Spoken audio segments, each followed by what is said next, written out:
அன்று மாலை திடீரென அடைமழை கொட்டத் தொடங்கியது. எங்கும் நீர் பெருக்கெடுத்து ஓடியது. கைலாயமலையின் அடிவாரத்தில் கூட குளிர்ந்த பனிக்காற்று பலமாக வீசியது. நிலவொளி மட்டும் ஒளிர்ந்த அந்த இருள் சூழ்ந்த பகுதியில் ஒரு கரிய உருவம் தடுமாறி நடந்து வந்தது. நொடிக்கு ஒருமுறை மின்னல் வெட்டிய வெளிச்சம் அந்த உருவத்தை வெளிப்படுத்தியது. அது தோலும் சதையுமில்லாத வெறும் எலும்புக்கூடாக இருந்தது. அந்த உருவம் ஒரு பெண். இது ஒரு பெண்ணின் கதை. ஆனால் சாதாரண பெண் அல்ல. தன் அழகையே வெறுத்தவள், தன் உடலையே துறந்தவள், மனித உருவத்தையே மறுத்தவள். அவளின் ஒரே இலக்கு கைலாயம், சிவபெருமான் வாசம் செய்யும் அந்த புனித மலையை அடைந்து ஈசனை தரிசிக்க வேண்டும். அவளின் மனம் முழுவதும் அந்த ஒரே ஆசைதான். ஒருவாறு கைலாய மலையின் அடிவாரத்தை அடைந்தாள். இது ஈசன் வாழும் புனித நிலம், இதனை காலால் மிதிக்கக்கூடாது என்று எண்ணி அவள் அடுத்த நொடியே அனைவரின் நெஞ்சையும் பதற வைக்கும் செயலை செய்தாள். தன் எலும்பு கைகளை தரையில் ஊன்றி தலைகீழாக நின்று கைகளும் தலையும் மட்டுமே பயன்படுத்தி மலையேறத் தொடங்கினாள். யார் இந்த பெண்? ஏன் இந்த பேயுருவம்? எதற்காக இந்த பயணம்? பக்தியின் எல்லைகளை உடைத்த அந்த பெண் 63 நாயன்மார்களில் அமர்ந்த கோலத்தில் காட்சியளிக்கும் ஒரே நாயன்மார். ஆதி அந்தமில்லா பரம்பொருளையே அம்மா என்று அழைக்க வைத்த சிவபெருமானுக்கே தாயாக விளங்கிய காரைக்கால் அம்மையார். புனிதாவதியின் வாழ்க்கை. கிபி 5ஆம் நூற்றாண்டு. துறைமுக நகரமான காரைக்காலில் பல நாட்டுக்கோட்டை செட்டியார்கள் வணிகத்தில் ஈடுபட்டு வந்தனர். திரைக்கடலோடியும் திரவியம் தேடு என்ற சொல்லுக்கேற்ப கப்பல் வழியாக வெளிநாடுகளுக்கு சென்று வணிகம் செய்து செல்வந்தர்களாக வாழ்ந்தனர். அவர்களில் தலைவராக இருந்தவர் தனதத்தன். அவருக்கு ஒரே மகள் புனிதாவதி. சிறுவயதிலிருந்தே புனிதாவதி விளையாட்டில் அல்ல, சிவபக்தியில் மனம் வைத்தவள்.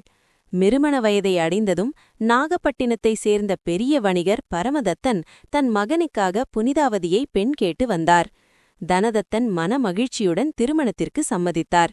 மகளை பிரிய மனமில்லாததால் காரைக்காலிலேயே தனி இல்லம் கட்டி மருமகனுக்கு கடையையும் அமைத்துக் கொடுத்தார். புனிதாவதியும் பரமதத்தனும் மகிழ்ச்சியான இல்லறம் நடத்தினர். புனிதாவதி சிறந்த மனைவியாகவும் அதே நேரத்தில் சிவபக்தியையும் விட்டுவிடாதவளாகவும் இருந்தாள். மாம்பழ லீலை. ஒருநாள் பரமதத்தன் கடையில் இருந்தபோது ஒரு உறவினர் அன்பின் அடையாளமாக 2 மாம்பழங்களை அளித்தார். அவற்றை வீட்டிற்கு அனுப்பினான்.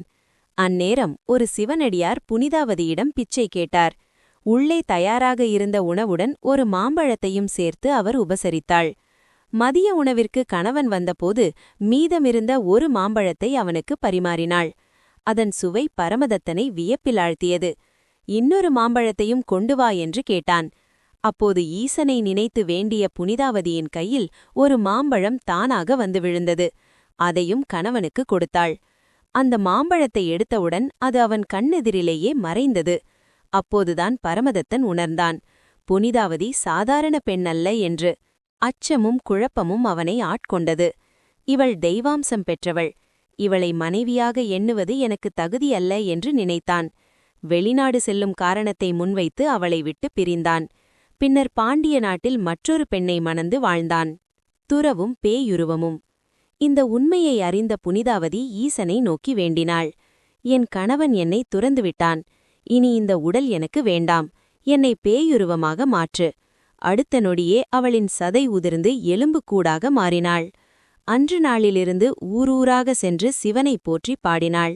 தமிழில் அந்தாதி என்ற இலக்கிய வடிவை உலகுக்கு அறிமுகப்படுத்தினாள். கைலாய தரிசனம்.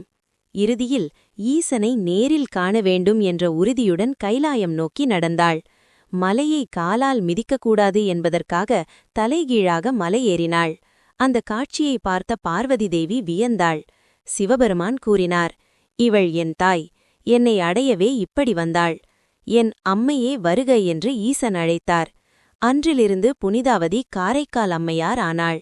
63 நாயன்மார்களில் அமர்ந்த கோலத்தில் காட்சியளிக்கும் ஒரே நாயன்மார்.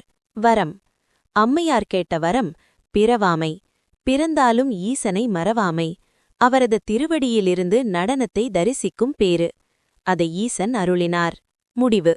இன்றும் காரைக்காலில் மாங்கனி திருவிழா நடைபெறுகிறது. அது இந்த அம்மையாரின் வரலாற்றின் சாட்சியாக திகழ்கிறது. இந்த பெருமைமிகு காரைக்கால் அம்மையாரின் வரலாற்றை நீங்கள் பொறுமையுடன் கேட்டிருந்தால் அதில் ஈசனின் அருள் நிச்சயம் உள்ளது. நன்றி, வணக்கம்.